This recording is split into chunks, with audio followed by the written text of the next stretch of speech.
cheesecake με όρεο και φράουλες. Υλικά για 8 μερίδες. 250 γραμμάρια φράουλες. 300 γραμμάρια μπισκότα όρεο. 100 γραμμάρια βούτυρο αγελάδας. 300 γραμμάρια τυρί κρέμα. 200 γραμμάρια γάλα ζαχαρούχο. 2 κουταλιές της σούπας χυμό λεμονιού. Ξύσμα από μισό λεμόνι. Αν θέλετε να βλέπετε περισσότερες συνταγές, κάντε εγγραφή στο κανάλι του Φοντουρίσμου. Γράψτε μας στα σχόλια τις εντυπώσεις ή τις συμβουλές σας. Θρηματίζουμε στο μπλέντερ τα μπισκότα.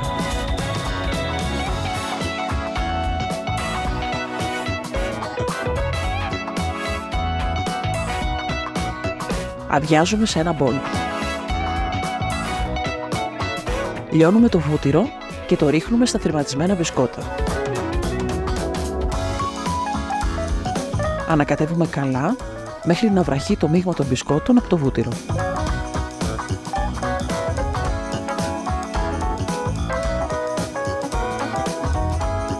Σε ένα μπολ ρίχνουμε το τυρί κρέμα, το ζαχαρούχο γάλα,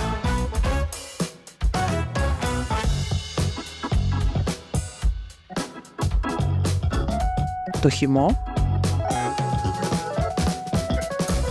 και το ξύσμα λεμονιού.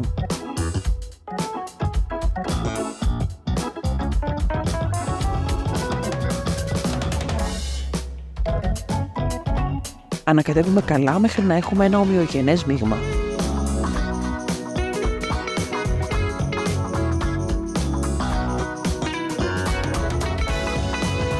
Σε ποτήρια ή μικρά μπολ ρίχνουμε 2 κουταλιές της σούπας από το μείγμα των μπισκότων. Το πιέζουμε με κουτάλι για να δημιουργηθεί μία στρώση. Βάζουμε τα ποτήρια στο ψυγείο για περίπου 30 λεπτά, μέχρι δηλαδή να παγώσει το βούτυρο του μείγματος και να έχουμε μία συμπαγή βάση μπισκότου. Προσθέτουμε 2 κουταλιές της σούπας από το μείγμα της κρέμας τυριού.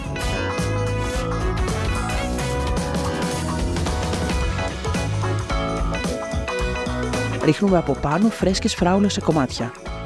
Το γλυκό είναι έτοιμο. Αν σας άρεσε το βίντεο κάντε like και αν θέλετε να βλέπετε περισσότερες συνταγές, κάντε εγγραφή στο κανάλι του Φοντουρίσμου. Γράψτε μας στα σχόλια τις εντυπώσεις ή τις συμβουλές σας.